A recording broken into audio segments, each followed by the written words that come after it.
Chapter 1. The Dare. The air in the private room was thick with the scent of expensive wine and catered food, a cloying combination that clung to the back of my throat.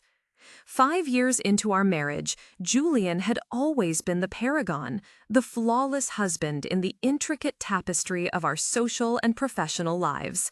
A workaholic, yes, but a devoted one. That was the narrative we had both carefully constructed, and the one I had believed with every fiber of my being, until tonight.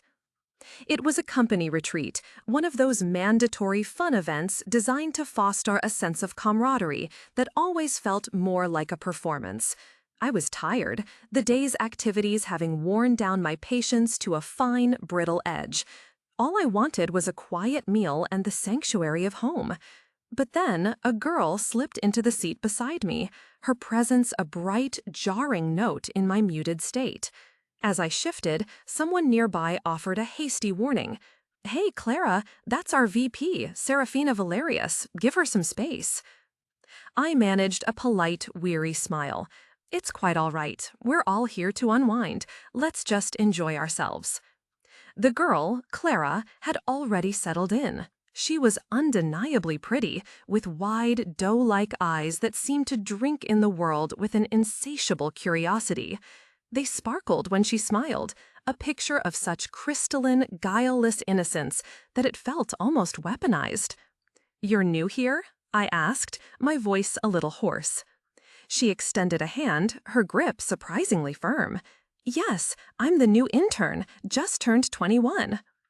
I nodded, a polite acknowledgement. Then her voice chirped, cutting through the low hum of conversation. "Let's play Truth or Dare. VP Valerius, you and I can set the example." Before a protest could form on my lips, her fingers, quick as a striking snake, darted out and picked up my phone from the polished table. She held it up, one perfectly sculpted eyebrow arched in a playful challenge. "Come on, VP Valerius, it's just a dare." I had to admit, I admired her audacity. She had the fearlessness of a young wolf, not yet aware of the pack's hierarchy. With all eyes on us, a refusal would curdle the atmosphere. I sighed internally and took the phone. "What's the game?" "We both pretend we're drunk," she said, her voice fizzing with an energy I hadn't felt in years, "and we call our partners to come and rescue us." But I had navigated boardrooms and hostile negotiations my entire adult life. Beneath her effervescent enthusiasm, I detected a sharp, metallic undercurrent of smugness, a glint of challenge. So the whispers were true. One of those ambitious, disruptive young talents had found her way into the hallowed halls of Thorne Industries. I wasn't angry. I was, to my surprise, faintly amused. I tapped Julian's contact and activated the speakerphone, a necessary concession to the dare. The table buzzed with teasing. "Clara, you're walking into a lion's den playing this with our VP. "You haven't met her husband, have you? Julian Thorne is the CEO, a textbook doting husband. Forget pretending. Seraphina could call him with a wrong number, and he'd drop a multi-million-dollar deal to come running." Their laughter filled the air, but it was punctuated by the monotonous, sterile beep of an unanswered call. The sound seemed to stretch, each beep a small hammer tap against the fragile veneer of my composure. The call didn't just ring out, it was disconnected. A moment later, my screen lit up with a Nexus Link message from Julian, a single, stark word. I forced a laugh that felt like swallowing glass. Well, I suppose I lose this round. "My turn now." Clara's voice was a little too bright, a little too triumphant. A few of our colleagues shot her subtle, warning glances, trying to communicate the complex social calculus she was failing to compute. But she was too young, too cocooned in her own self-assurance to read the shifting currents in the room. Her call connected on the first ring. Her voice suddenly was a confection of sugar and syrup. "I'm drunk. Can you come pick me up?" She tilted her head as she spoke, her gaze locking with mine. Her chin was lifted, her brows arched in a gesture of such pure, unadulterated provocation that the air left my lungs. In that instant, I realized this wasn't about a game. This was about me. But why? I had never laid eyes on her before this evening. And then a voice answered through her phone, a deep, male voice that sent a shard of ice lodging itself between my vertebrae, radiating a crystalline cold through my entire being. It was a voice I knew better than my own heartbeat. It was the voice of my husband. I'm coming to get you. Chapter 2, The First Crack. Okay, I'll wait for you, Clara cooed into the phone before hanging up. She turned to me, the satisfaction on her face so radiant it was almost blinding. She wore it like a victor's laurel wreath, making no effort to hide her conquest. The puzzle pieces clicked into place with sickening precision. She wasn't here to disrupt the company. She was here to detonate my marriage. A strange, bitter mix of fury and dark amusement bubbled in my chest. Julian, my Julian, wouldn't answer my call, but would rush to the side of another woman without a moment's hesitation. I hadn't even had time to process the searing anger that such a betrayal deserved. I glanced at her phone, still glowing on the table. A small, cruel smile touched my lips. "You forgot to tell your boyfriend the address," I said, letting the word hang in between us, heavy and deliberate. Clara looked at me as if I were a simpleton. "Oh, right. Good thing you reminded me." Right there, in front of me, she opened her Nexus link, pulled up Julian's contact, and sent her location. She angled the screen just enough for me to see the name he was saved under. Sweetheart. The atmosphere at the table had grown thick and uncomfortable. Even those who missed the initial provocation could now see the intern's clumsy, desperate attempt to curry favor with the highest echelons of power. It was crass. Without me saying a single word, she had already marked herself. She wouldn't last long here. Unless, of course, her boyfriend was powerful enough to protect her. It was then that the anger I'd suppressed began to smolder. A single hot ember at first, but with every passing second, it was fanned by the oxygen of my humiliation, threatening to grow into an inferno. 40 minutes later, the door swung open. Clara, who had been holding court with loud, animated chatter, looked up, her face instantly illuminated. The others followed her gaze, and one by one they rose to their feet. "Who said our VP lost?" one of them laughed, the sound strained. "Look, Mr. Thorne came to pick her up after all."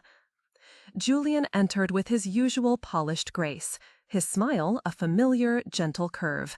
He gave a polite nod to the room, his eyes scanning until they found me. He walked straight to my side, his voice a low, warm murmur laced with the public tenderness he always used. "How much did you drink?" He helped me to my feet, his hand a steadying pressure on my arm. He addressed the room. "Seraphina has a delicate stomach. I'll be taking her home. You all carry on." A chorus of relieved goodbyes followed us. As we moved toward the door, I lowered my gaze to Clara. She was staring at Julian, her expression a mask of pitiful grievance, like a lost puppy who had just been kicked. It was pathetic. A soft, humorless chuckle escaped my lips. "It was just a game," I said, my voice clear and steady. "If you'd like, we can give you a ride home." Clara pouted, finally tearing her eyes from Julian's face. "No need," she said, with forced bravado. "I lost. I accept my punishment." She seized a glass and downed it, then poured another. I tilted my head, my eyes flicking to Julian. It was a tantrum, plain and simple. Yet, from the moment he had entered, his gaze had not once strayed to her. It had been fixed entirely on me. When our eyes met, his expression was unwavering in its gentle concern. "Let's go," I said, turning my back on the scene. I left without another word, Julian retrieving my purse and following a step behind. The silence in the car was a physical presence, a heavy blanket smothering the space between us. The familiar lights of Athelberg blurred past the window, streaks of gold and neon that seemed alien tonight. Once we were inside our sterile, silent home, Julian finally offered his explanation. Clara is the daughter of my university advisor, Professor Vance. He asked me to look after her during her internship. I slipped off my heels, the soft click of them on the marble floor echoing in the cavernous hall. I started towards the stairs. Then let someone else look after her, Julian. All right, he agreed, his voice placating. I paused on the first step, turning to look down at him. By the way, I said, my voice dangerously soft, Clara told everyone she was calling her boyfriend. The name you have her saved under is Sweetheart. I held his gaze, letting him see the ice in mine. How far, exactly, have things gone between you two? His face, so gentle moments before, darkened. Don't be ridiculous. I'm only looking after her as a favor to my professor. Then make that clear to her, I countered, my voice sharp as a shard of glass.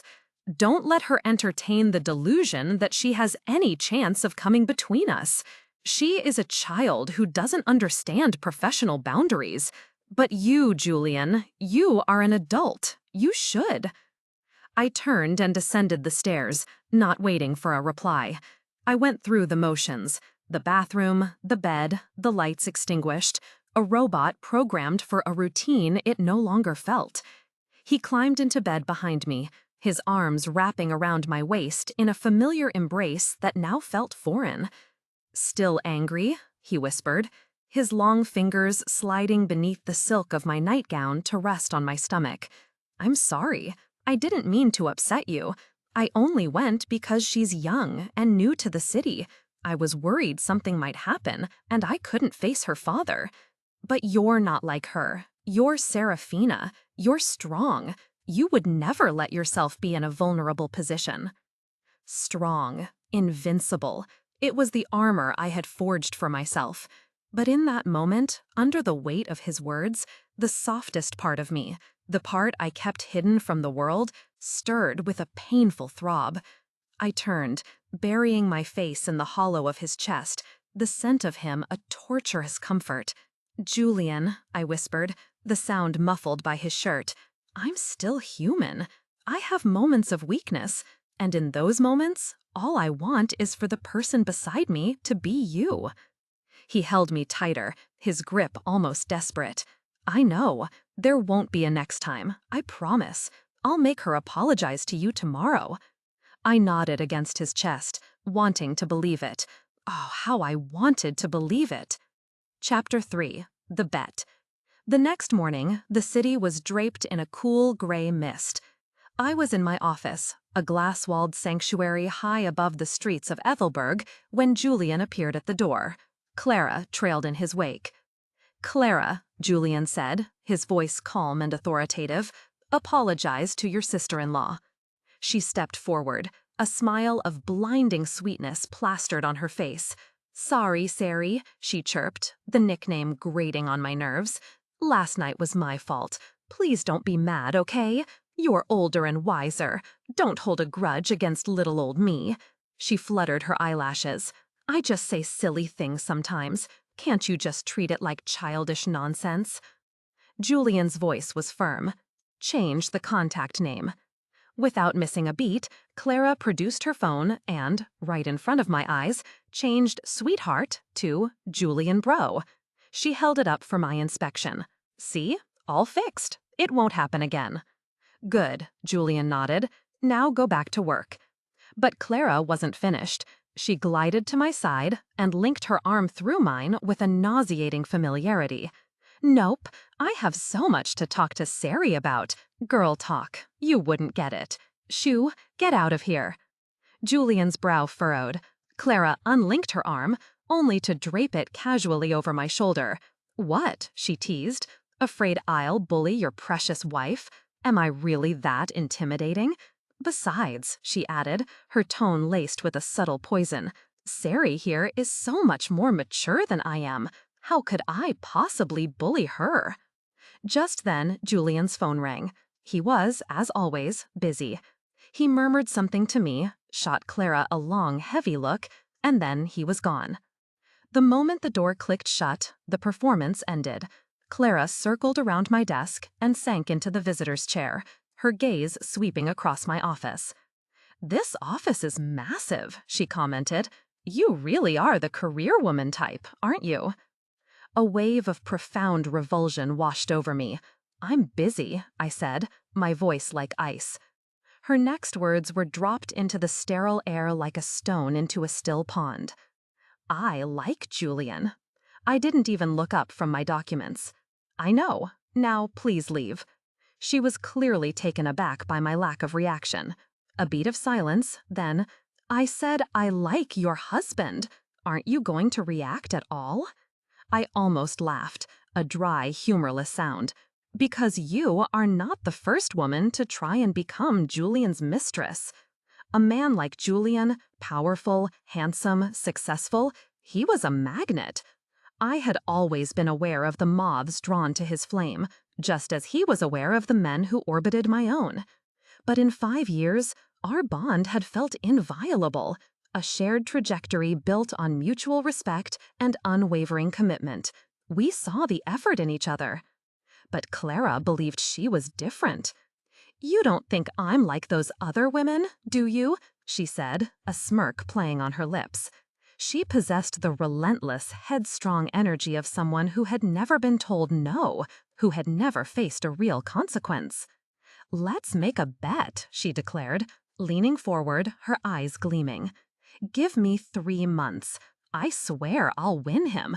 If I lose, I will leave Ethelberg, and you will never see my face again. But if you lose, you have to divorce him. Give him to me." She raised her eyebrows. "Do you dare?" A small, weary smile touched my lips. I gave her a piece of kind advice. "Your competition isn't with me. It's with all the other women who want to sleep with him." She lifted her chin. "He doesn't like them. He likes you. He just doesn't like me yet. That's why I'm asking you for 3 months." "Do whatever you want," I said flatly, my gaze dropping back to the report on my desk, dismissing her. I would not waste another second of my life on this foolish girl. She huffed before storming out. The fire in my chest, which had been banked to embers, roared back to life. How had Julian failed to handle such a simple, insignificant problem? I picked up the internal line. "Isla, from now on, Clara Vance is not to be permitted on this floor." "Yes, ma'am," Isla's voice was crisp. "She doesn't have clearance to be up here anyway. Today was an exception because Mr. Thorne brought her." The afternoon brought a new storm. Isla burst into my office, her composure slightly frayed. "VP Valerius, Mr. Thorne is tearing into the project team." I stood immediately. "What happened?" Isla hesitated. "You should probably go see for yourself." As I walked out, I heard her mutter, "It's because of that Clara." I paused, turning to look at her. "If you have something to say, Isla, say it." She bit her lip. "Ma'am, I figured it out last night. The call Clara made, it was to Mr. Thorne. A lot of people at the table realized it." A sharp pang, not of anger, but of raw dungeon of humiliation, shot through me. This had to end. Julian owed me a clean and total resolution. Chapter 4: The Public Humiliation. As I approached the project department, I could hear Julian's voice, cold and sharp as obsidian, echoing down the corridor. "Don't let something like this ever happen again, or you can all pack your desks and get out." Julian was furious, yes, but he never yelled. His power came from a chilling stillness, an intensity that could freeze the air in a room. When I entered, the scene before me felt like a tableau from a nightmare.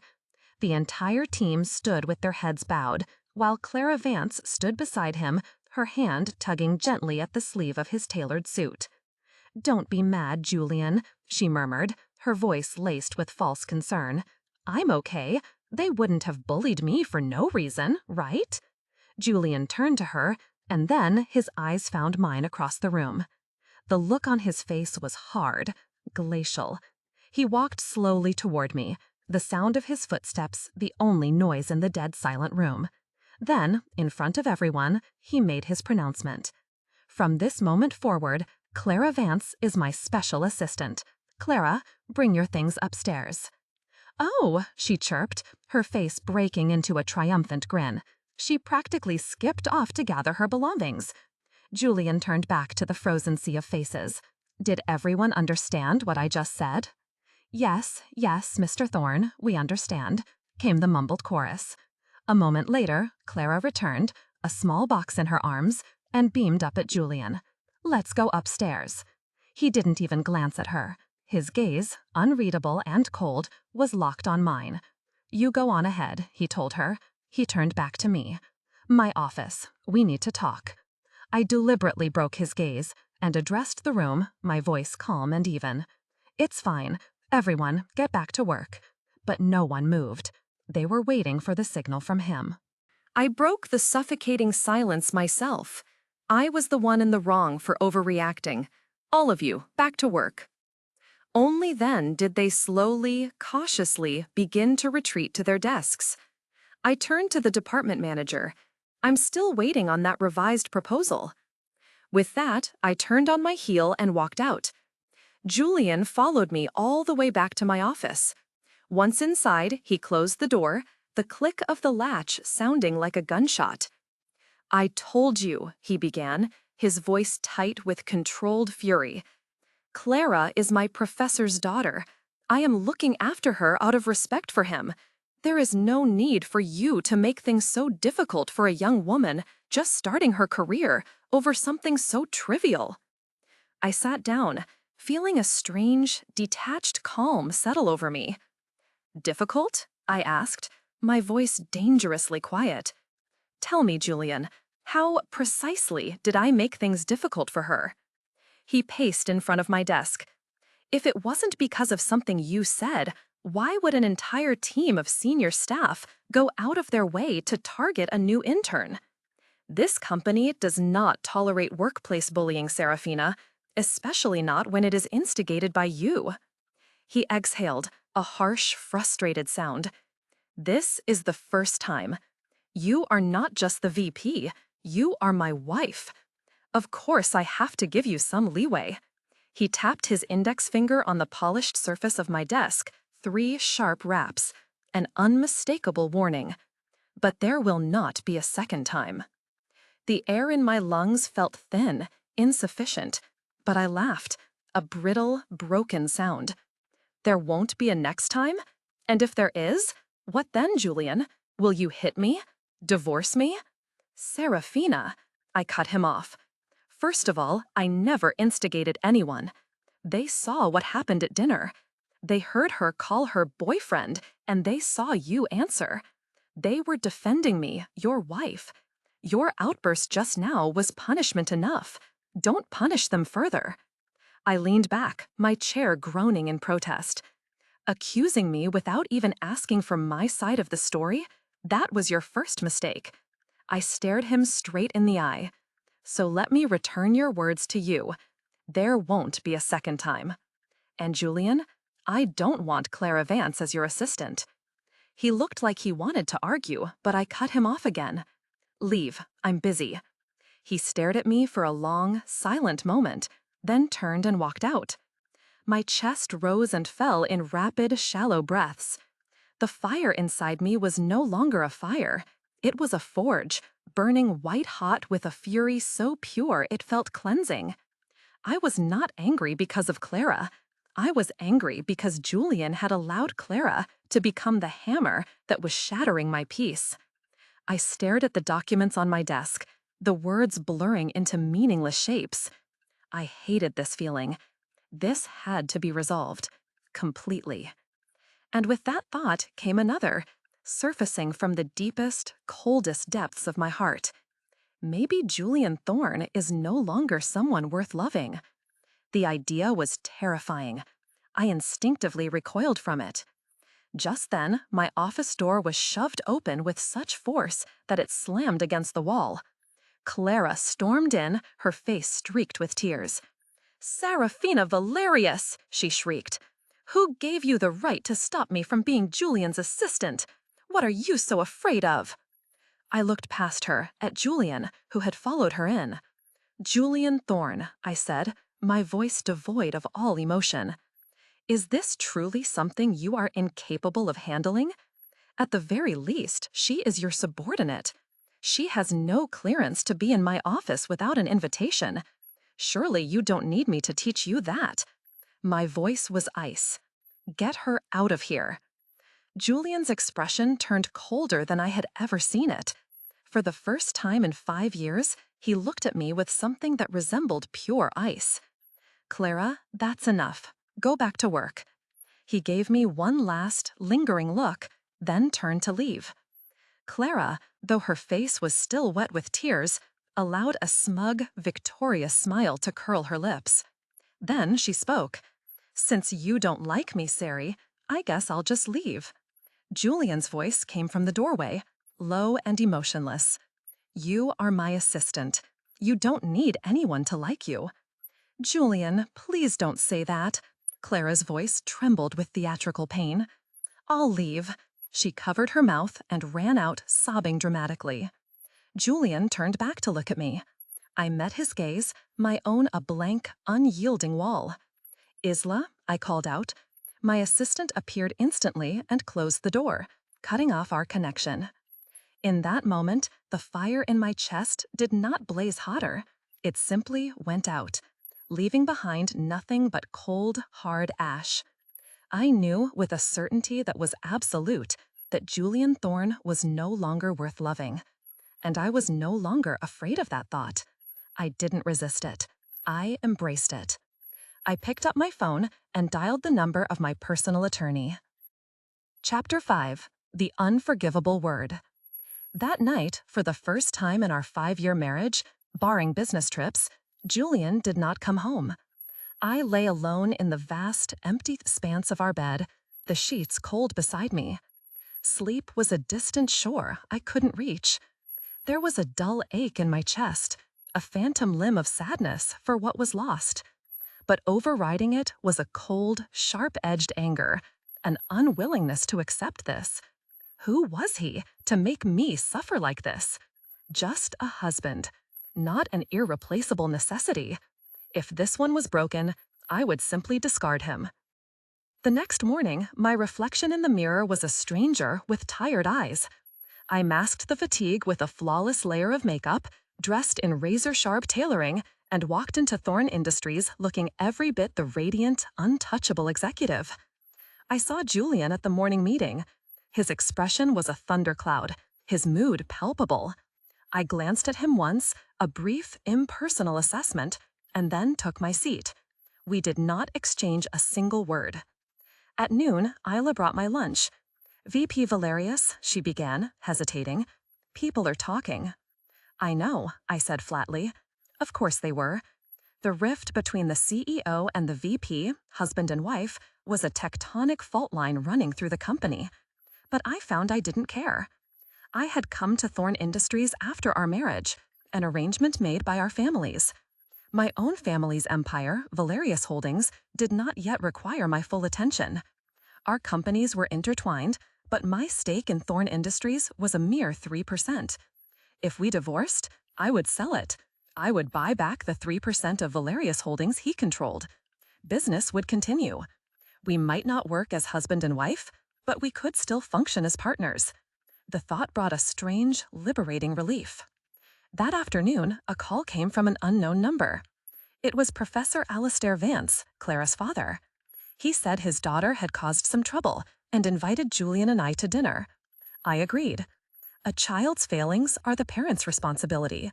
He owed me an apology. At 5 o'clock sharp, Julian knocked on my office door. "Let's go." In the car, I stared out the window, watching the city pass by in a silent film. He didn't speak. He must be in love with her, I thought, with a clinical detachment. Otherwise, he wouldn't treat me with such frigid silence. The thought hurt, but what I felt more keenly was a refusal to lose. I have always been pathologically competitive. When we arrived, it was Clara who answered the door. She lowered her head at the sight of Julian, the picture of a chastised child. Her parents were seated on the sofa. "Madison," Professor Vance began after the initial pleasantries, "our Clara has been spoiled by us. Please don't take it to heart. She's been crying her eyes out." I offered a polite, blade-thin smile.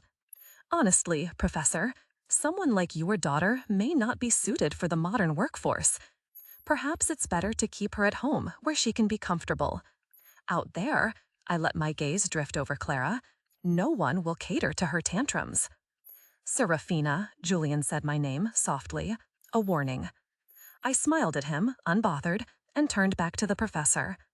To be frank, I assumed this dinner was for you to apologize on your daughter's behalf. After all, if a child misbehaves, the parents are responsible. Your daughter, I let the words fall like drops of acid, tried to become a mistress. Seraphina, that's enough. Julian's voice was low and taut. I continued as if I hadn't heard him, gesturing to my husband. Of course, it's not entirely your daughter's fault. He is even more to blame. I pushed back my chair and stood. I won't be staying for dinner. I'm simply not accustomed to this kind of hospitality. I gave them all one last pleasant smile and walked out. Julian caught up with me in the elevator. His voice was a furious whisper. Seraphina, you were completely out of line. You said there was nothing between you and Clara, I replied, my voice echoing in the small metal box. So why didn't you come home last night? Why the punishing silence?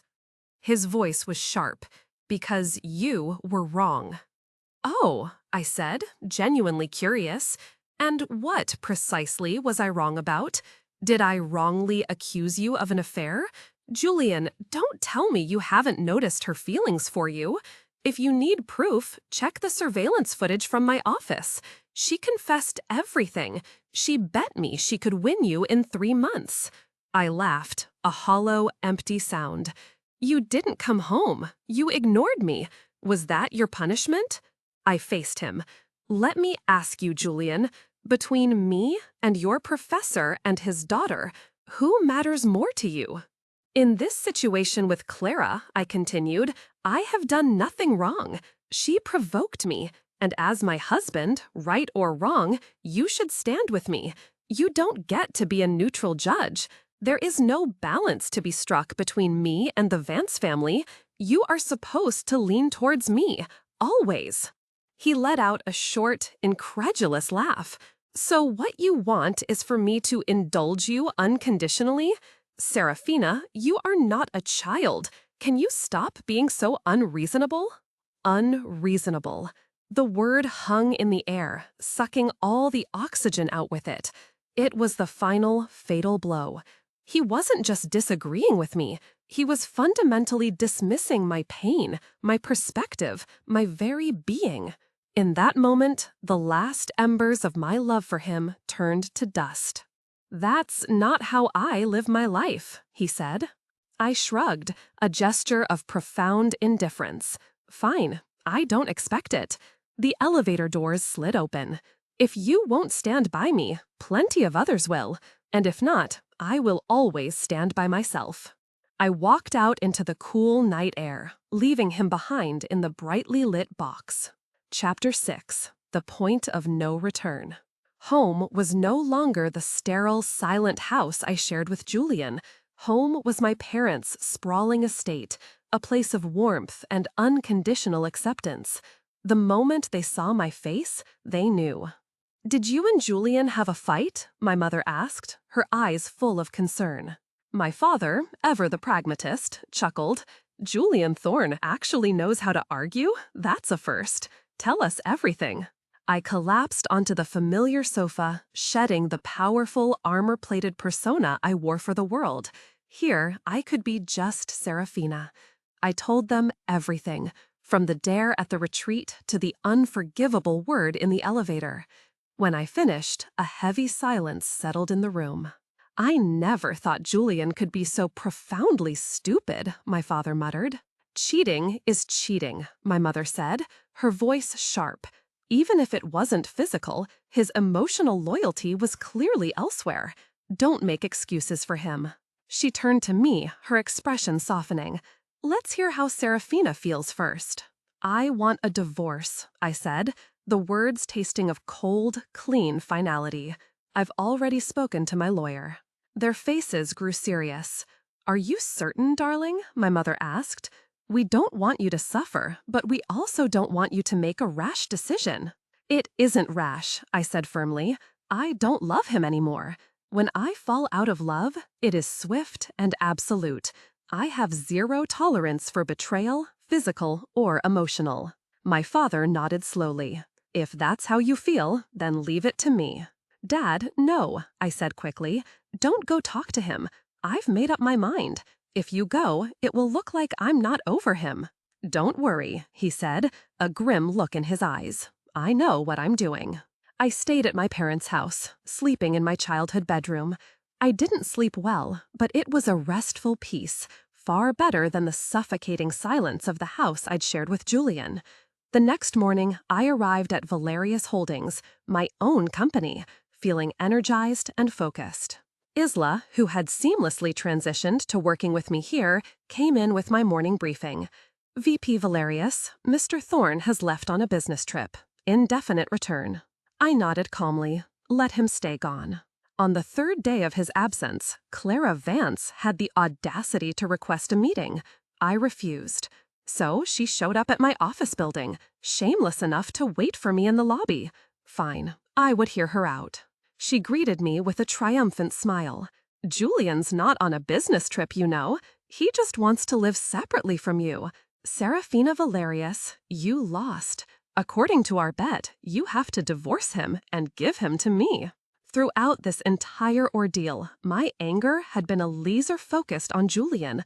But this girl was a gnat, buzzing relentlessly at my ear. "This is between me and Julian," I said coldly. "Stay out of it." She just smiled wider.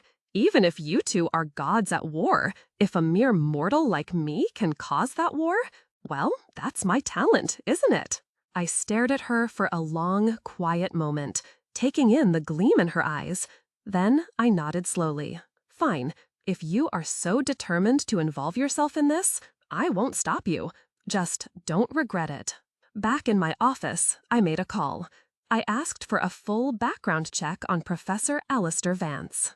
Just as I hung up, my door swung open, and a familiar, infuriating figure strolled in. Leo Sterling. "What are you doing here?" I demanded. "Do you have an appointment?" He wore his trademark smirk, hopping onto the edge of my desk. "Uncle Valerius brought me personally. Who would dare stop me? He said I'm to be your new personal assistant, asked you to look after me." Of course, my father had made his move. "I already know everything," Leo said, patting his chest. "Leave it to me. I will ensure you and Julian get divorced, and I'll make sure he regrets every second of it in the process." A dry laugh escaped me. "I believe you could, but Julian isn't even in the city right now. Just keep it low-key for a few days. Don't annoy me." Leo snorted. "Ever since you married that Thorne fellow, you've ignored me. Now that you're finally getting divorced, I'm here to collect on the 5 years of attention you owe me." I rolled my eyes. My father had chosen the right weapon. Leo Sterling was chaos incarnate, and he was aimed squarely at Julian Thorne. Chapter 7. The Countermove. Leo, true to form, was anything but low-key. Within days, the corporate gossip channels at Thorne Industries were ablaze with stories of Seraphina Valerius's handsome, audacious new personal assistant. He was a whirlwind of charming disruption, his presence a constant, theatrical performance of devotion to me. Julian, who was supposed to be gone for 2 weeks, was back in 1. He stormed into my office at Valerius Holdings. Leo was sprawled on the sofa, engrossed on a mobile game.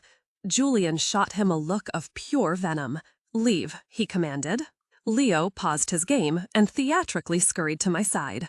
"Sari," he whispered, loud enough for Julian to hear. "He's scary. I'm scared of Mr. Thorne." Julian's face was a rigid mask, a volcano on the verge of eruption. "Seraphina," he said, his voice dangerously tense. "Ask him to leave." "I'm not leaving," Leo announced, scooting closer to me. "I'm her personal assistant now. Uncle Valerius put me here for you to take care of me. Why are you talking to me like that? I can't handle being treated unfairly." A low, humorless laugh rumbled in Julian's chest. "Seraphina, is this your idea of revenge? Do you have any idea what they're saying about you two? Leo tilted his head. Probably the same things they said about you and Clara, he chirped playfully.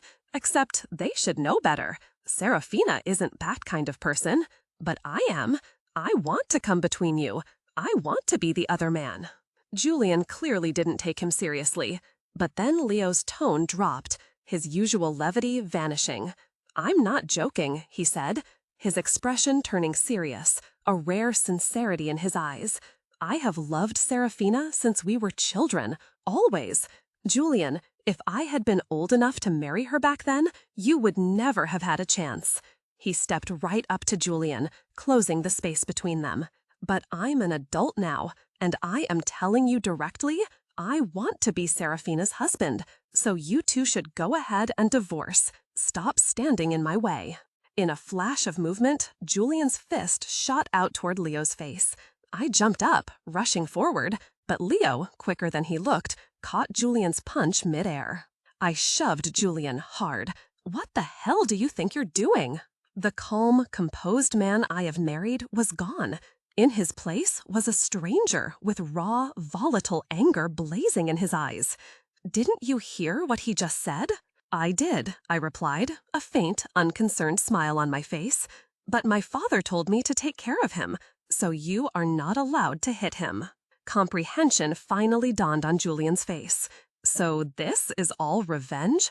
Seraphina, I told you there is nothing going on between me and Clara. I patted Leo's shoulder. You can go out for a moment. Got it, he replied sweetly, shooting Julian one last provocative grin before strolling out. Julian took a deep, steadying breath. Seraphina, let's talk this through. About me and Clara? Julian, I said, my voice quiet but unyielding. Let's get a divorce. The fight drained out of him, replaced by a clouded exhaustion. Don't say things you don't mean. I know what happened with Clara upset you, but... Our lawyer is nearly finished sorting through the assets, I interrupted, my words cool and precise. Once that's done, we'll file the paperwork. It was only then, seeing the methodical, emotionless way I spoke, that it finally seemed to sink in. This wasn't an emotional outburst. This was a calculated, final decision. His voice trembled with disbelief. Just because of something so small? Small, I scoffed. If it was so small, why did you throw a punch just now? Julian, I know nothing physical happened between you and Clara, but in how you handled it, you sided with her. You let me be humiliated. You chose them over me. That is enough of a reason. What is so difficult to understand? His tone softened, becoming a plea. Seraphina, I don't have a father. Professor Vance, he has been like a father to me. He is not my father, I cut him off. And what I wanted, Julian, was to be the most important person in your life, more important than any outsider. I did that for you. Did you do that for me? His dark eyes wavered. He had no answer. You gave me the cold shoulder, I continued, the list of his transgressions a cold, hard weight in my chest. You lost your temper at me for her. You humiliated me in front of an entire department. You wanted to teach me a lesson. Well, thank you. Lesson learned. But I'm done. Panic flared in his eyes. He reached for my hand. Seraphina, please. I pulled away. I, Seraphina Valerius, have always aimed for the best in everything. Once, you were the best in my heart. That is why I married you. But now, I looked him directly in the eye, you are no longer the best. To me, you are trash, worthless, and that is why I want a divorce. I walked past him, striding out of the room without a single backward glance. Chapter 8. The Shattering. Julian came to my family's home. I refused to see him. My parents met him at the door, a united, unbreachable wall. You don't need to defend yourself, I called coldly through the closed door of my room. Since your professor and his daughter matter so much to you, go and be with them. Seraphina has people who care about her too, Julian. My father's voice was stern. Do you think this feels good? I could hear the frustration and desperation in Julian's voice. Sir, I have learned my lesson. I know how much I hurt her, and I don't want a divorce. I can't lose her. I truly love her. It was one mistake. A small mistake? My mother's voice was sharp as steel. You took an outsider's side against your own wife. You helped someone else hurt her. You call that a small mistake? I quietly closed my bedroom door, shutting out the noise. In the sudden silence, my mind was clearer than it had been in weeks. My parents would always stand with me, unconditionally. They would never side with outsiders. They would never, ever humiliate me. In the days that followed, I stopped going to Thorne Industries entirely. Julian, in turn, stopped going to work. Instead, he stood outside my family's gates, a silent, waiting sentinel from dawn until dusk. I never went out. I never even looked. Then, one day, the call came. The investigation was complete. If Clara Vance wanted so badly to be part of a battle between gods, then so be it. Professor Alistair Vance, it turned out, had a history. His mentorship was a mask for a predator who stole his students' research and used his power to pressure young women who had no choice but to endure his advances to graduate. Once the Valerius family name got involved, those students found their courage. The story snowballed. Alistair Vance reached out, desperate for a meeting. As I left the house, Julian was still standing there. The sight of him no longer sparked anger, only a profound irritation. I drove right past him without a word. I arrived at the private club first. Julian showed up before the Vances.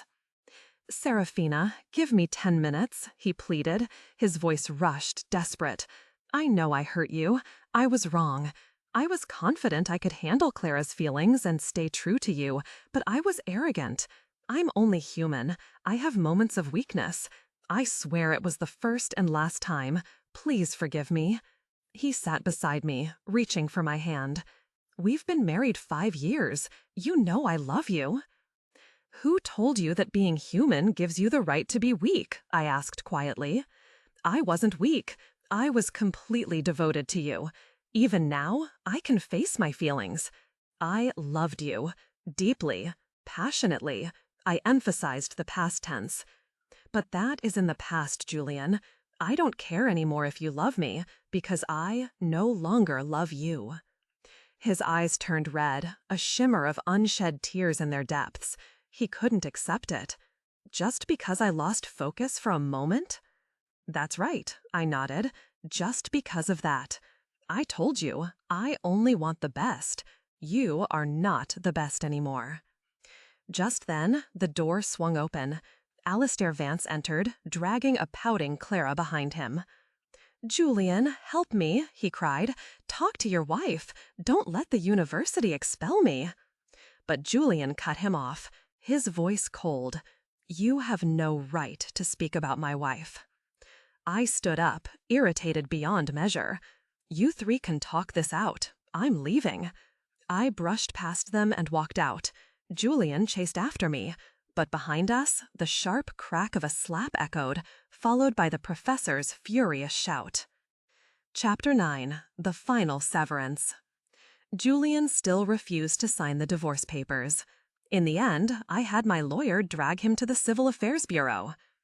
Julian Thorne, I said, my voice flat and hard in the sterile government office.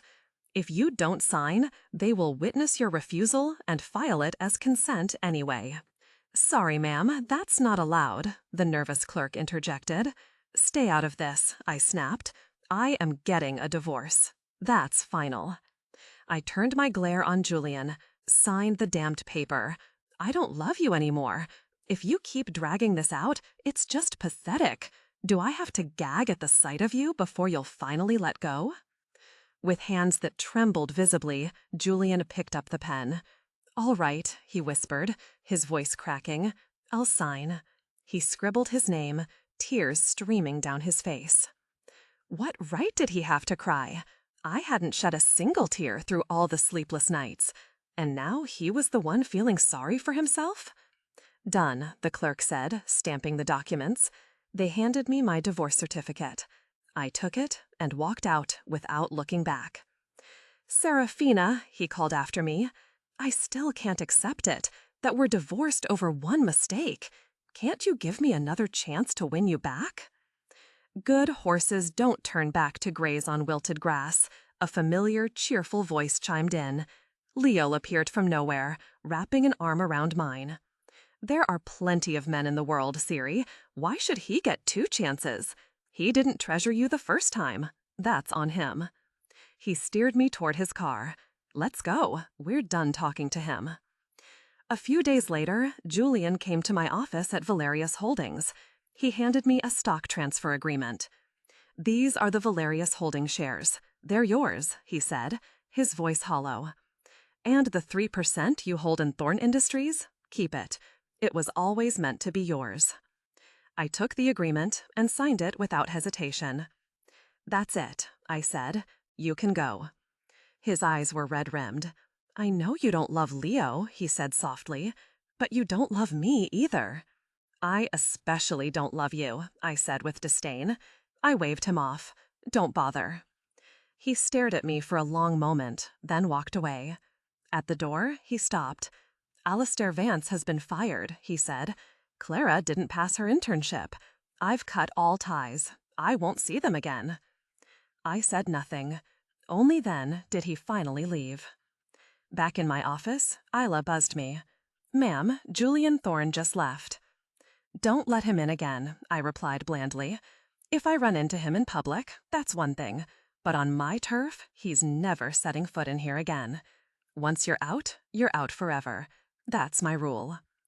It was true for business, and it was true for love.